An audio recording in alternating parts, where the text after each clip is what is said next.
जय जोहार, जय आदिवासी। आज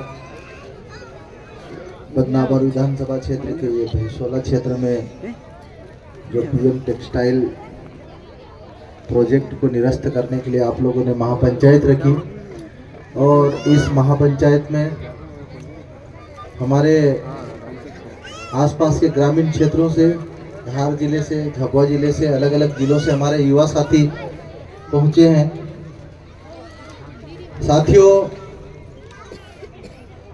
आज ये सिर्फ हमारे मध्य प्रदेश में ही नहीं, पूरे भारत के आदिवासी इलाकों में आदिवासियों को खदेड़ने का कहीं न कहीं सरकार का राजनीतिक और कूटनीतिक षड्यंत्र है। और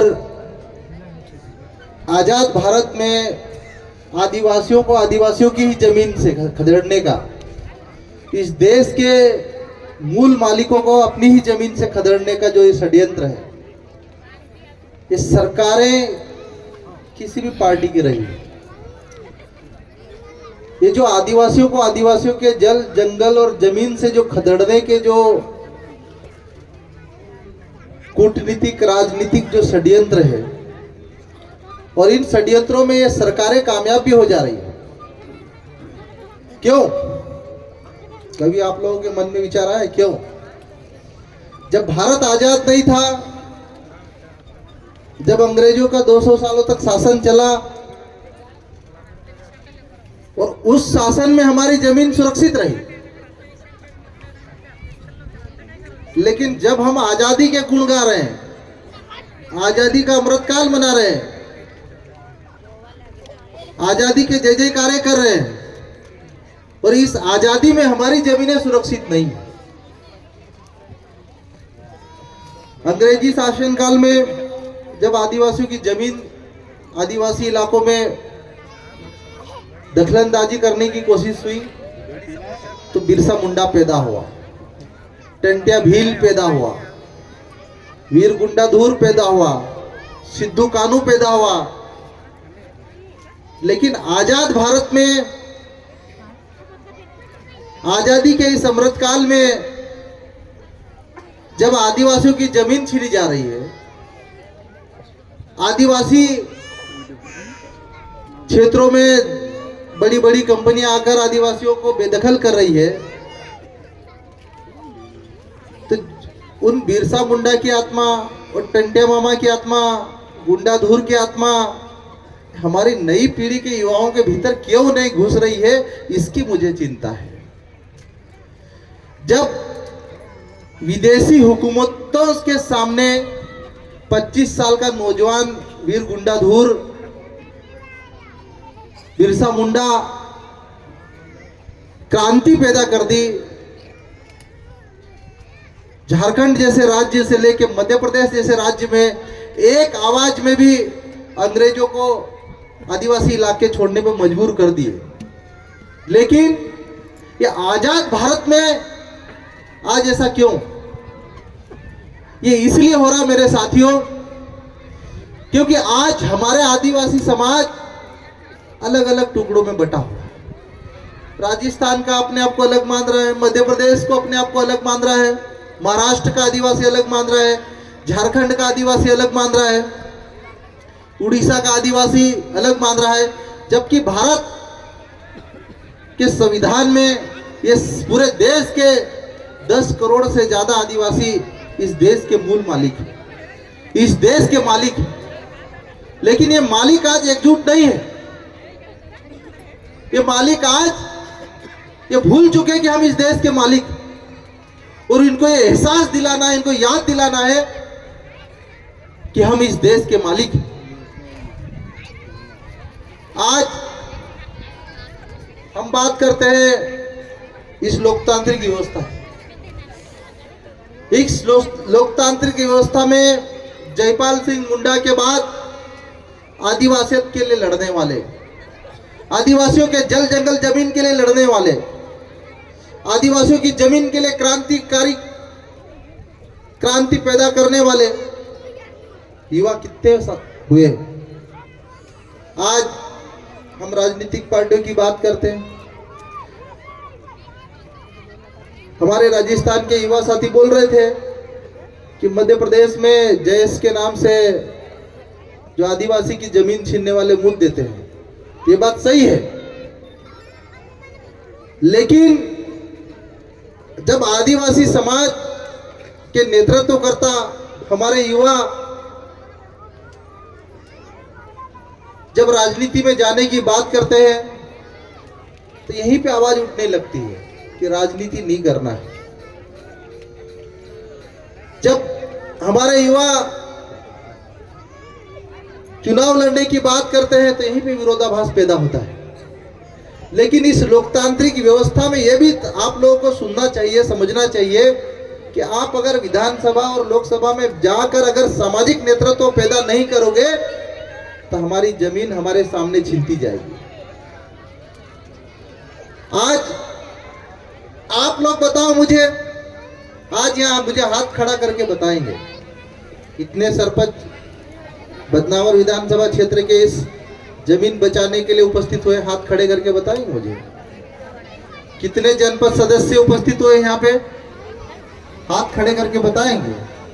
कितने जिला पंचायत सदस्य उपस्थित हुए? आदिवासी समाज के कितने विधायक उपस्थित हुए? एक आध कोई सरपंच आ गया होगा। जब आपके साथ आपका जनपद सदस्य नहीं खड़ा, आपके साथ आपका सरपंच नहीं खड़ा, पंच नहीं खड़ा, विधायक नहीं खड़ा, सांसद नहीं खड़ा, तो इस लोकतंत्र में इस लड़ाई को कैसे जीतेंगे? ये इतना बड़ा प्रोजेक्ट 5,000 करोड़ का, ये पीएम मित्र टेक्सटाइल, इसकी योजना का नाम भी कितना अच्छा रखा, दोस्त योजना। पीएम मतलब प्रधानमंत्री दोस्त टेक्सटाइल, मतलब दोस्त बना के पीठ के पीछे छुरा भोंक दो, यही है ना। एक तरफ कंधे पे हाथ रख दिया और दोस्त बना लिया और पीछे से पिछले दरवाजे से जमीन भी छीन रहे। ये दोस्त कौन, दुश्मन कौन, ये भी हमारे समाज को समझना पड़ेगा। आज ये वास्तव में दुख का विषय है कि इतना बड़ा ये जो आदिवासी इलाका है और इस इलाके में अभी हमारे डावर साहब ने कहा कि 2277 हेक्टेयर जमीन सरकार लेने जा रही है। मैं प्रधानमंत्री से और हमारे मुख्यमंत्री से पूछना चाहता हूं कि आप इतनी ही जमीन सामान्य क्षेत्रों की जमीन क्यों नहीं लेना चाह रहे, या और इतनी ही जमीन सामान्य वर्ग के लोगों की जमीन क्यों नहीं लेना चाह रहे? ये हमारे आदिवासी लोगों की जमीन क्यों लेना चाह रहे? क्योंकि इनको आदिवासियों की जमीन बहुत सस्ती नजर आती है, आदिवासियों की जमीन। और इनको ये भी पता है कि इनके साथ न सरपंच खड़े हो रहे, न पंच खड़े हो रहे, न जनपद खड़े हो रहे, न जिला पंचायत खड़े हो रहे, तो इनको बचाएगा कौन? न समाज भी खड़ा हो रहा। आज बदनावर में 80,000 से ज्यादा तो आदिवासी वोटर ही थे यहाँ पे। कितने? 80,000। और संख्या होगी तो मेरे ख्याल से 1 लाख से ज्यादा ही होगी, 1,20,000, 1.5 लाख। और हम जमीन बचाने के लिए आंदोलन कर रहे तो कितने लोग आए? देखिए, ये मैं इसलिए बता रहा हूं कि जब तक हमारा समाज एकजुट नहीं होगा तब तक हमारी जमीन छीनने वालों के मंसूबे रोज, इनके हौसले रोज बढ़ते जाएंगे। आज जमीन बचाने के लिए, आज इस कार्यक्रम के ऊपर आप लोगों को पता नहीं है, प्रधानमंत्री की भी नजर है इस पे। मेरे पास फोन आया दिल्ली तक के, क्या आप जाओगे क्या? तो मैंने कहा मैं तो जाऊं। अब मुझे नहीं पता कितने लोग आएंगे, कितने विधायक आएंगे, कौन कौन विधायक आएगा मुझे नहीं पता, लेकिन मैं तो जाऊंगा।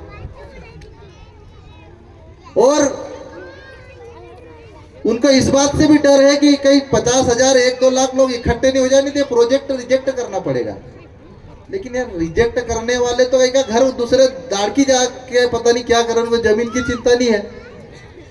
और जमीन की, वास्तव में जमीन बचाना है और इस लड़ाई को जीतना है तो 8 दिन तक, 15 दिन तक भूखे भी रहना पड़े तो उसके लिए आपको रहने के लिए तैयार रहना पड़ेगा, तब जमीन बचेगी।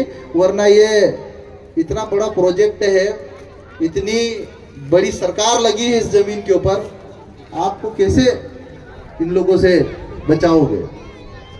तो ये अभी भी, और इस जमीन के लिए सिर्फ बदनावर क्षेत्र ही क्यों, पूरा धार जिला, पूरा झाबुआ जिला, पूरा अलीराजपुर जिला और ये हमारे मध्य प्रदेश के जिले क्यों, हमारा ये पड़ोसी राज्य राजस्थान भी आए कूदे मैदान में, हमारे पड़ोसी राज्य गुजरात भी मैदान में कूदे, हमारा पड़ोसी राज्य महाराष्ट्र भी कूदे, क्योंकि जब लड़ना ही है तो आर या पार लड़ना पड़ेगा।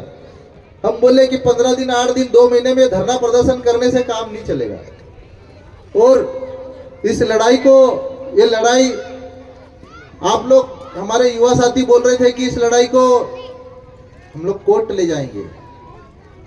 कोर्ट में न तो सेशन कोर्ट में, न जिला कोर्ट में, न हाई कोर्ट में, न सुप्रीम कोर्ट में हमारे आदिवासी समाज का एक भी जज नहीं मिलेगा। तो सेशन कोर्ट में, ये तहसील स्तर की जो कोर्ट होती है, वहां पे गिने चुने जज बनते हैं, उनको भी 2 4 5 साल बाद आरोप लगा के बाहर कर देते हैं। तो जब आपका आदमी तो न्यायालय में भी नहीं आपका पक्ष रखने वाला, आपके लिए सोचने वाला ही नहीं है, या आपने जिसको सरपंच बनाया कि ये कम से कम सरपंच तो हमारे साथ में आएगा, आज ये प्रोजेक्ट का विरोध करने से वो सरपंच भी नहीं आया, इससे बड़ा दुख और क्या हो सकता है। विधायक और सांसदों को तो अपन बहुत गाली देते हैं कि वो विधायक नहीं बोलता है, वो सांसद नहीं बोलता है, और वो तो बहुत बड़े लेवल की बात हो गई है। तो गांव, जिस गांव का सरपंच, जिसकी जिम्मेदारी ग्राम सभा और जो इतनी बड़ी जिम्मेदारी बैठी, वो तक नहीं मौजूद दिख रहा मुझे तो। अरे कम से कम नहीं, मतलब मुझे लग नहीं रहा है कि वास्तव में आया नहीं आया, लेकिन 8 कितने गांव जा रहे हैं अपने आदिवासी समाज के? 8 गांव, तो 11 गांव के 11 सरपंच मौजूद है कि नहीं है? अब देखो जी नुणी, देखो हमारा जो 11 सरपंच भी नहीं नजर आ रहे हमको। नहीं तो मेरा कहने का मतलब है, जब तक हमारा समाज बिकता रहेगा, ये जनप्रतिनिधि बिकते रहेंगे, हमारे लिए आवाज लड़ने वाले लोग नहीं मिलेंगे, तो ये ऐसे ही जमीन छीनेंगे।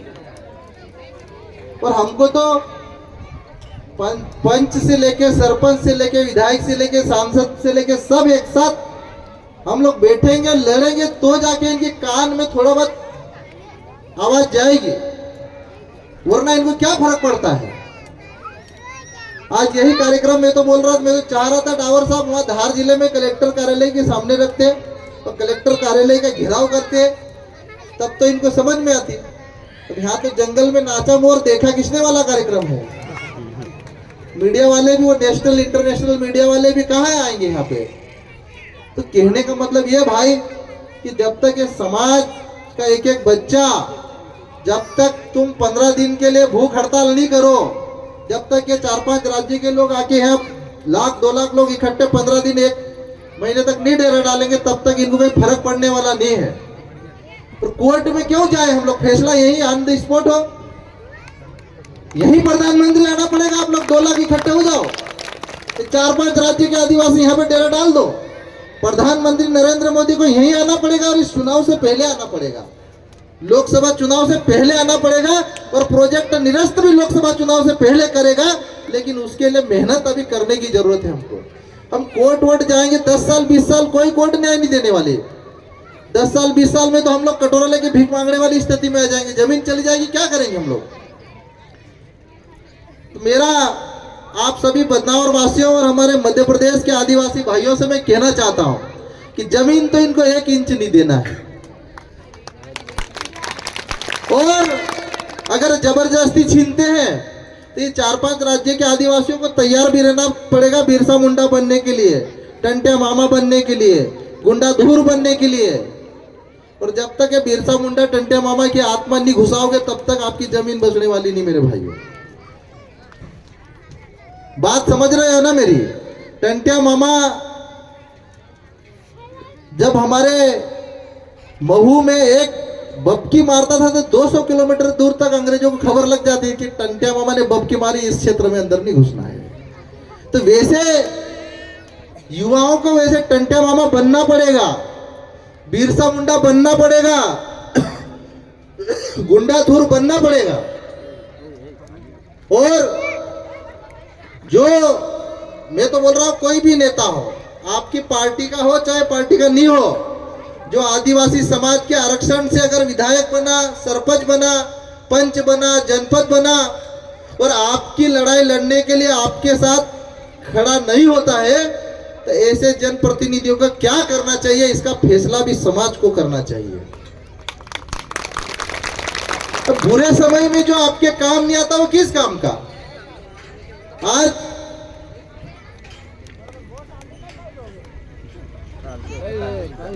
आज ये मामला सामान्य मामला नहीं है। और ये कलेक्टर हो, सरकार हो, भले इस बात के आश्वासन आपको दे कि जमीन के बदले आपको उचित मुआवजा देंगे, जमीन के बदले आपको जो भी रेट उस रेट पे पैसा देंगे, नौकरी देंगे, ये सब झूठ बोलने वाले इनके वादे हैं। आज तक पूरे देश के आदिवासी जहां जहां भी विस्थापित हुए, न तो उनको जमीन के बदले जमीन दी, न पैसा दिया, न नौकरी दी, सब कटोरा लेके भीख मांग रहे हैं। और जमीन ये मान के चलो कि जमीन है तो आदिवासी, ये जमीन हमारी माँ है, और ये जमीन गई मतलब हमारा आदिवासी भी चले जाएगा, इसका अस्तित्व खत्म हो जाएगा। तो इस जमीन को कैसे बचाना है? अभी जो थोड़े बहुत इधर उधर भाग गए, नहीं आए, सो रहे हैं गहरी नींद में, तो उनको भी जगाना है। क्योंकि अगर हम मिलकर नहीं लड़ेंगे तो निश्चित ही सरकार आदिवासियों की जमीन छीनेगी। और ये बदनावर ऐसा क्षेत्र है जहां पर बड़ी संख्या में आदिवासी समाज का युवा रहता है। और मुझे यहाँ के युवाओं पे पूरा भरोसा है कि यहाँ के युवाओं में इतना जुनून और जज्बा मैंने देखा है कि अगर एक ठान ले, एकजुट हो जाए तो माई का लाल आपकी जमीन 1 इंच नहीं छीन सकता है। लेकिन उन युवाओं को अपने भीतर टंटिया मामा की आत्मा घुसाना पड़ेगी। आप जो भी पूजा करो, जो भी बड़वे बुलाओ, जो भी आदिवासी समाज के अनुसार जो भी पूजा पाठ करना चाहो करो, लेकिन टंटिया मामा और बिरसा मुंडा को आज के समय में बुलाना पड़ेगा, तो ही ये जमीन बचेगी। वरना आप लोगों की जमीन धीरे धीरे दलालों के साथ मिलकर थोड़ा थोड़ा पैसा देके, थोड़ा थोड़ा लालच देके, और दलाल भी हमारे ही समाज में पैदा होंगे। क्योंकि थोड़ी सी लालच में कहीं ना कहीं समाज के लोग कहीं ना कहीं इधर उधर मिल जाते हैं, और वही फिर कहेंगे कि अरे दे दे जमीन, दे दे जमीन। लेकिन सवाल ये है कि अगर आज ये जमीन आप लोगों ने नहीं बचाई तो ये आप लोगों के आने वाली पीढ़ी आप लोग ही खत्म हो जाएगी। और आप लोग अगर ये सोचते हैं कि आपको जमीन ये इंदौर में दे देंगे, धार में दे देंगे, मैं बोल रहा हूं, मैं गारंटी के साथ दावा कर रहा हूं 1 इंच जमीन नहीं देने वाले वहां पे। क्योंकि और हमारा आदिवासी समाज अगर थोड़ा बहुत मुआवजा लेके ये सोच ले, ये मुगालदे पाले कि हम वहां प्लाट लेके रह लेंगे, वहां पे अगर तुमको ये 1 एकड़ के 5 लाख 10 लाख 15 लाख 20 लाख दे भी देंगे, तो वहां पे अगर तुम एक छोटा सा प्लाट भी खरीदोगे तो प्लाट की कीमत 50 लाख से ऊपर मिलेगी इंदौर में। तो आप उस पैसे से न तो जमीन खरीद सकते हैं खेती के लिए या रहने के लिए, न उस पैसे का हमारा आदिवासी समाज का भोला भला व्यक्ति यूज कर सकता है। अगर मैं आप लोगों को बताना चाहता हूं कि मेरे विधानसभा क्षेत्र में सरदार सरोवर डैम से 20-25 साल पहले लोगों को विस्थापित किया। सरकार ने उनको भी बहुत बड़े बड़े वादे किए थे कि नौकरी देंगे, कॉलोनी बना के देंगे, आधुनिक कॉलोनी डेवलपमेंट करेंगे, आपको रोजगार देंगे, जमीन के बदले जमीन भी देंगे। लेकिन सिर्फ 10% लोगों को, वो भी ऐसी जमीन दी जहां पर खेती करे तो कहीं उगे ही नहीं। वो पैसा भी देना चाहिए था, वो पैसा भी न दिया, न जमीन दी।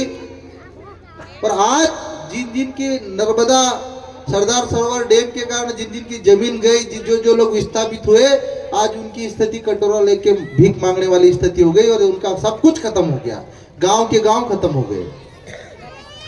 तो आज ये प्रधानमंत्री नरेंद्र मोदी जी आपका दोस्त बनकर पीठ के पीछे छुरा घोंपने के लिए जो कोशिश जरूर कर रहे हैं, लेकिन अगर प्रधानमंत्री जी या आपको जमीन के बदले जमीन नहीं देते हैं तो मुआवजे की बात, नौकरी की बात, अगर सरकार कानून नीति नहीं बनाती है तो ये सब के सब इनके जुमले हैं और कुछ भी नहीं है। जब तक कानून नहीं बनेगा, जब तक नीति नहीं बनेगी, तब तक कुछ नहीं मिलने वाला है। ये कलेक्टर आज है कल चले जाएगा, ये सरकार आज है कल चले जाएगी, लेकिन ये आपका गांव, आपकी भाषा, आपकी बोली, आपके रिश्तेदार, ये तो धीरे धीरे धीरे अगर उजड़े तो सब खत्म हो जाएगी। एक को जमीन मिलेगी गुजरात में, एक को जमीन मिलेगी महाराष्ट्र में, एक को जमीन मिलेगी राजस्थान में, तो कौन मिलेगा आप लोगों को? सब खत्म। गांव, यहाँ की भाषा, रीति रिवाज, संस्कृति सब खत्म हो जाएगी। तो आप सभी भाइयों से मैं यही कहना चाहता हूं कि ये लड़ाई अगर वास्तव में लड़ने के मूड में है, तो वास्तव में जमीन बचाने के मूड में हो, तो फिर हमको 100 गुना और ज्यादा मेहनत करने की जरूरत है। कितने गुना? और अभी जितने भी है, ये आप लोग अभी 2000 है, अभी 1 लाख और 18,000 लोग अभी घर में सो रहे हैं, उनको भी जगाना पड़ेगा अपने को। और ये 1-1 लाख 2-2 लाख अभी राजस्थान से, महाराष्ट्र से, गुजरात से, उनको भी बुलाना पड़ेगा। तब जाके इनको थोड़ा बहुत फर्क पड़ेगा, बहुत ज्यादा तब भी नहीं फर्क पड़ने वाला। तो हमको ये लड़ाई हमारी सामाजिक एकजुटता के साथ में, आदिवासी समाज का बड़ा हिस्सा राजस्थान में, बड़ा हिस्सा गुजरात में है, बड़ा हिस्सा महाराष्ट्र में है, तो सब समाज, आदिवासी समाज के अलग अलग राज्यों में रहने वाले भाई भी इस जमीन को बचाने के लिए आएंगे। हम लोग आप लोग के लिए आन बान और शान कुर्बान करने के लिए तैयार है। बस ये लड़ाई, आप इस लड़ाई से पीछे मत हटना। और अभी विधानसभा आएगा, विधानसभा में भी पूरी कोशिश करेंगे कि आप लोग की जमीन बचाने के लिए जो भी बात रख सकते हैं, जो भी मुद्दा रख सकते हैं, आपके लिए लड़ेंगे। और आप ये मत सोचना कि डॉक्टर हीरा अलावा कांग्रेस पार्टी का विधायक है तो आपकी बात नहीं रखेगा। आपके क्षेत्र का विधायक भले आपके साथ खड़ा नहीं होगा, लेकिन डॉक्टर हीरा अलावा आपके साथ खड़ा रहेगा हमेशा, ये मेरा वादा आप लोग। और आप लोग की लड़ाई लड़ेंगे, इस जल जंगल जमीन की लड़ाई लड़ेंगे, और हम मिल के लड़ेंगे। और मैं आप सभी से यही कहना चाहता हूं कि ये लड़ाई लंबी लड़ाई है। इसके लिए समाज को भी जागरूक होना पड़ेगा, युवाओं को भी जागरूक होना पड़ेगा। और हमारे पुरखों ने जो क्रांति करी, चाहे टंटिया मामा हो, बिरसा मुंडा हो, वीर गुंडाधुर हो, सिद्धू कानू हो, उनकी तरह क्रांति करने की जरूरत पड़ेगी, तो वो भी करना पड़ेगा अगर जमीन वास्तव में बचाना है। तो मैं आप सभी युवाओं से यही कहना चाहता हूं, जल जंगल जमीन की लड़ाई में हम लोग आप सभी के साथ में है, जय संगठन साथ में है, और हम सब आपके साथ मिलकर लड़ेंगे। जय जोहार, जय आदिवासी जिंदाबाद। बहुत बहुत धन्यवाद आदरणीय जय संरक्षक अलावा जी का।